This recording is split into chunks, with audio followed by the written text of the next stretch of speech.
I am delighted to be amongst you today at the inauguration of the annual conference of the Indian Economic Association. I have had a long association with it, and when an opportunity is presented to renew that association in the form of an invitation, I have readily accepted. I am told that the Indian Economic Association is beginning its centenary year celebrations from next year. It is indeed a proud moment for any organization like yours to have held all annual sessions so far. I congratulate all of you on this achievement and extend my best wishes for your centenary year celebrations. It gives me immense pleasure to see the work that the Indian Economic Association and its journal have been doing in the area of policy planning in the country. I recollect from my past days in the Ministry of Finance and in the Planning Commission how all top economists associated with public policy planning in the country were associated within Indian Economic Association. The Constitution of Indian Economic Association lists the objective of the association to promote the study, teaching and research of economics in general and to study the problems of Indian economy in particular. I am happy to hear that your association is fulfilling that objective in a fruitful manner. Besides the annual conference, the regional and state level conferences and seminars that are organized by you help in providing a policy direction to the state and the local governments too.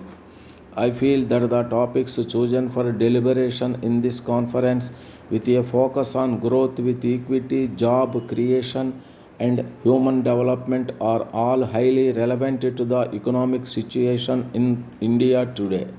When one talks about education and skill development, we feel a sense of pride when we look back at India's history. India in the ancient past had been the forerunner in education, with over 700 universities, including 44 central universities and around 36,000 colleges. India at present has one of the largest higher education systems anywhere in the world. It is equality, however, a matter of concern that till very recently we did not have a single university figuring in the global top 200. It is only now, after concerted efforts and policy interventions, that two of our institutions, Indian Institute of Science Bangalore and Indian Institute of Technology Delhi, have broken into the top 200. The need of the hour, therefore, is to focus not only on education by itself, but more importantly on the quality of education.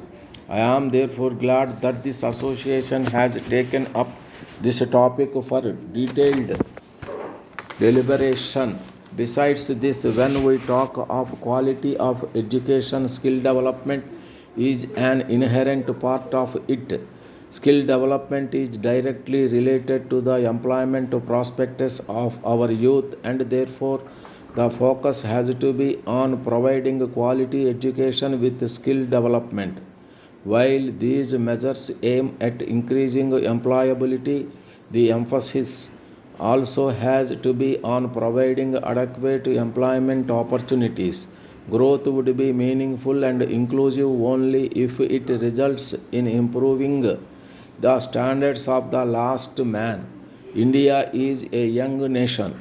With the bulk of our population in the working age group, it becomes imperative for government and the policy makers to come up with policies for achieving growth with job creation. I am confident that the deliberations of this conference will provide valuable policy guidelines to educational institutions and government at large. With these few words, I formally declare this session of the Indian Economic Association open and wish you all success. Thank you. Dear sir, we have received your letter and we would like to confirm your participation in our upcoming conference. We expect 2 to 300 participants to attend this conference. We will forward a complete agenda to you in late December. But in the meantime, we wish to give a few preliminary details. You are scheduled to deliver your presentation on asset management on 1st February. You will be responsible for preparing thoroughly for the session and presenting a well thought out presentation. It is our expectation that participants should feel that they have gained valuable knowledge after leaving your session. We will also prepare materials for the manuals to be given to participants. Speaker constitutions are not permitted unless approved in writing by our management. If you are unable to deliver your session as planned, your company is not guaranteed of a speaking slot for the alternative speaker. For your presentation, we will provide an remuneration of rupees 5,000 plus refund of travel and other expenses associated with your presentation. Upon completion of your session, send us your detailed invoice for expenses with relevant receipts. We will make arrangements for payment within 2 weeks. Please feel free to contact us if you have any questions or suggestions.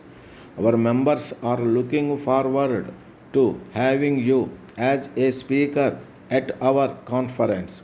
We will also have an opportunity to benefit from the exposure to our member firms.